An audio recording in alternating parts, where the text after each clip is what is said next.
we are continuing with our main topic, cells and levels of organization. And today we are looking at an O-level concept on structure and function of specialized cells. So today's objectives are, by the end of the lesson, you should be able to identify specialized cells. You should be able to draw and label specialized cells. And you should also be able to state the functions of the specialized cells in relation to their structure. What are specialized cells? Remember, in ZJC, we identified that the cell is the basic building block of all plants and animals, which means plants and animals, they contain cells. Now, these cells, they can then begin to specialize. That is, to differentiate, so that they'll be able to carry out specific functions. So they are going to develop distinct shapes and other characteristics which will enable them to carry out their specific functions. We can exemplify cell specialization to us humans when we choose careers. There are so many different careers, and for you to be able to do your particular career, let's take, for example, a lawyer, a doctor, a firefighter, a teacher. All these people, they get trained to do their specific job. And the trainings are different. A lawyer cannot do what a doctor does. Neither can a doctor do what the lawyer does. That is the same with specialization. So the cells, they now differentiate and they now develop in such a way that they can carry out specific functions. And the specialized cells, they are going to work together within the organism so that the organism can carry out its life processes. Examples of specialized cells include the white blood cells, which are specialized for the defense of the organism against diseases and disease-causing organisms. The red blood cells, the sperm cells, the ova, the nerve cells, just to mention but a few. All have different functions. For example, if you touch an object which is hot, you don't even think about it. It's sort of like an involuntary action. Touch quickly, the hand is up, which means there are cells which pass the information from your hand to the brain, and then the brain sends back the response back to the hand, and an effect is observed. And in effecting the effect, another set of cells, specialized cells, come into play. The nerve cells transmit the messages, the muscles effect the lifting of the hand. And all are playing a different function, but they're working together. That's what we mean when we say they work together, so they collaborate.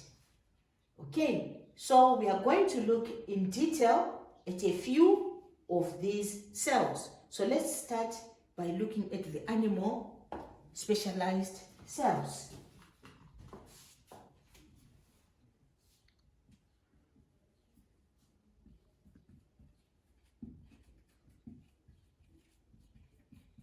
And under the animal specialized cells, we are going to start looking at the red blood cells.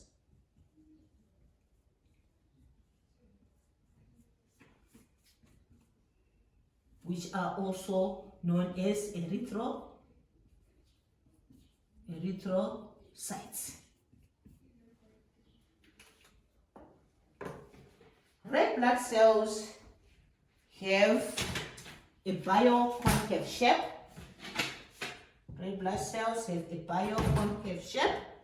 This is our red blood cell. It has a bioconcave shape, which is a round disc shape, just like that of a round donut.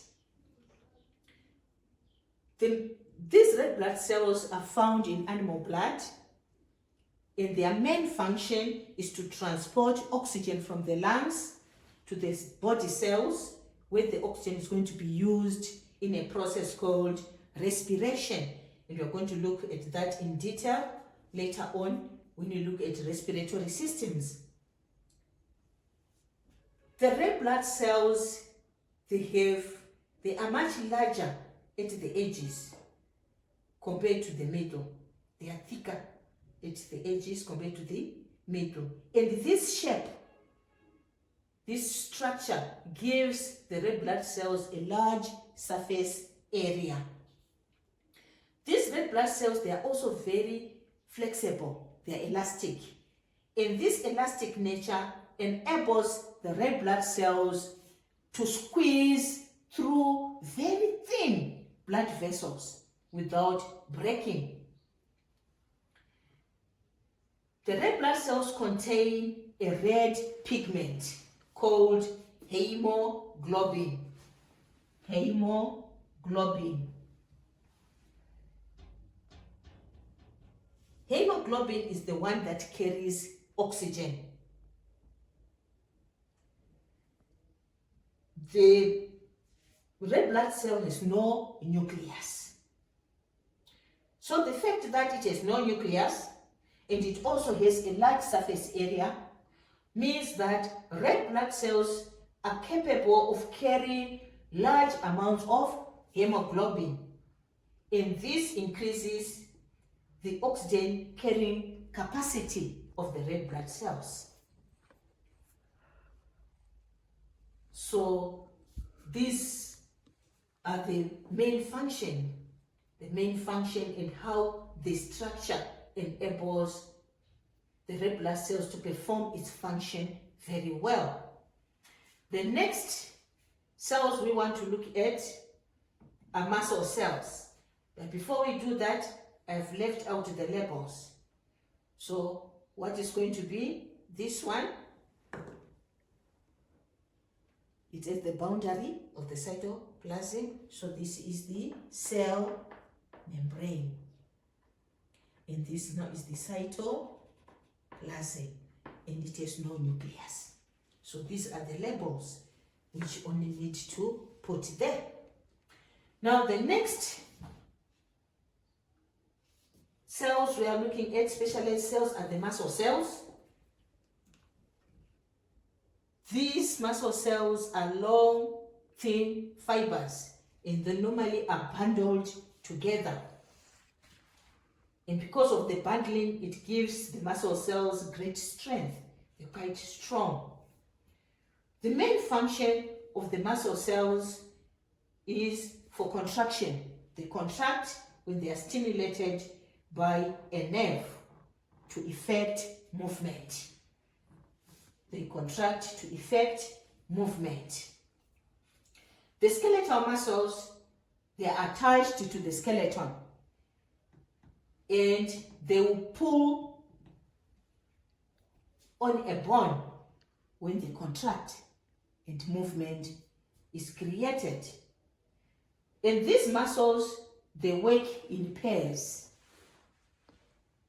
The skeletal muscles, they always are in pairs, which are called antagonistic pairs. Antagonistic pairs. Let's see how we write the spelling for antagonistic. Antagonistic. Antagonistic.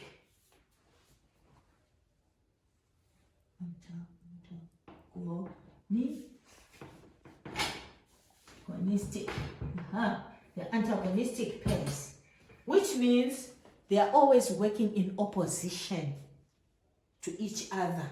When one contracts, the other one relaxes. And you're also going to see that when they contract, the muscle cells, they are going to change their shape, and they're also going to change their length. Let's try to demonstrate this. Let's use my hand here. Let's have a closer look. Right now, it's quite relaxed. This is one pair attached there to there. This is one of the pairs, and this is the other. So when I want to lift something, I'm going to do the lifting now. You can see that the top part is contracted. It is now bunched up. But the bottom part is relaxed and it has gotten longer. So one shortens, the other one lengthens. And in so doing, the shape also changes. So these are the muscles. And the muscles, they contain a lot of mitochondria. The mitochondria, they provide energy which is required for muscle contraction. So they have lots and lots of mitochondria which provides the energy needed for this contraction. So this is an example of a muscle cell. We can now put in the labels. So the outer line, the boundary line, always the cell membrane, because they are animal cells, they don't have any cell walls. So we'll start with the cell membrane. This is the mitochondria. That is your nucleus. This is the cytoplasm. Then we are now going to move on to specialized plant cells. We are now going to look at specialized plant cells. The first specialized plant cell we are going to look at are the palisade cells. Palisade cells, these are mostly found in the leaves, and their main function is to make food by a process called photosynthesis, where they are going to use carbon dioxide from the air, water from the soil, and energy from the sun to make glucose and oxygen. And for them to be able to do this function very well, the palisade cells have long cylindrical shapes, so they are going to pack very closely together, thereby utilizing the space very efficiently. So in a very small space, you're going to find lots and lots of these palisade cells. And their shape also gives the palisade cells a large surface area for the absorption of sunlight, as well as for gaseous exchange. Which gases are going to be exchanged? For the photosynthesis process, it requires carbon dioxide. So the carbon dioxide must get into the cell. And the photosynthesis process produces oxygen, and that oxygen is a byproduct. It must be removed from the cell, so it must come out. So oxygen and carbon dioxide are the gases which are going to be exchanged. And that exchange occurs through the palisade cells. The palisade cells also contain lots of chloroplasts. They also contain lots of chloroplasts. The chloroplasts, they contain the green pigment called chlorophyll.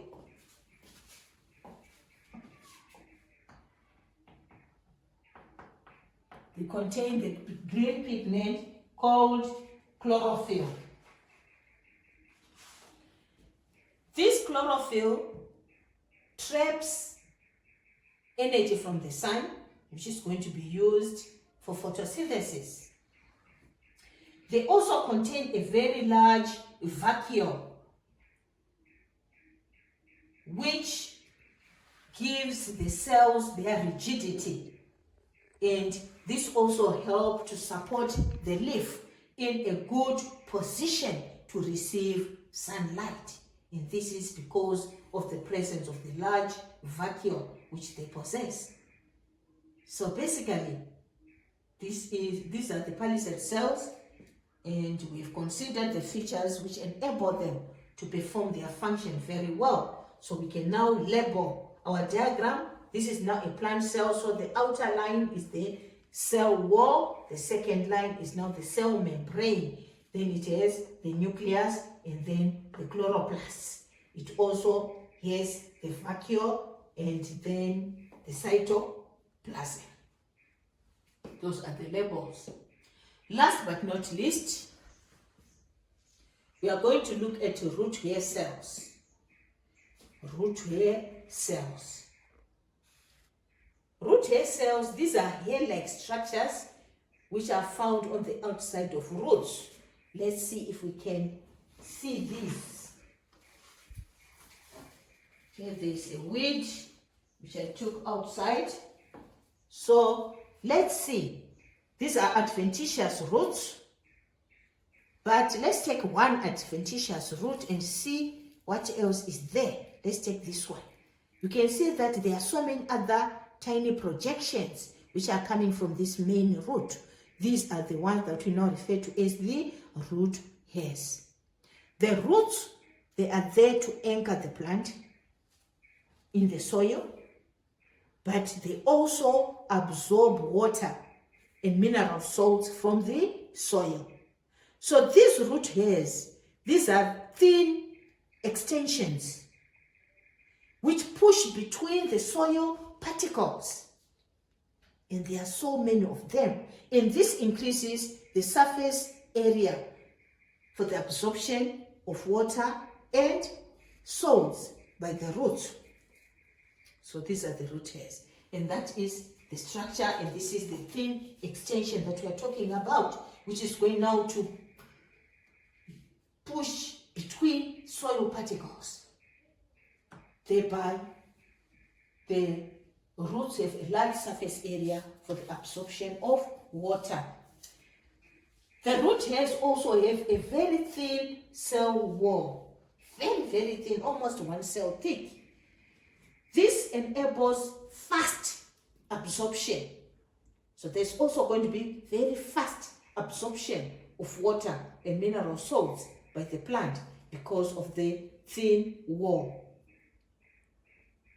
The roots also have a large vacuole, which is going to be used for the storage of water as well as for the absorption and to give the roots that turgid structure. So basically, these are the root hair cells, and we've noted their function, absorption, and we've also looked at the features which enables it to perform its function very well. So we can now label our diagram: the cell wall, the cell membrane, the nucleus, the cytoplasm. This wall inside is the vacuole membrane, and this is now the vacuole. Okay, and this is the root hair extension. So basically, these are our specialized cells. So we've come to the end of our topic on specialized cells, both plants and animal cells.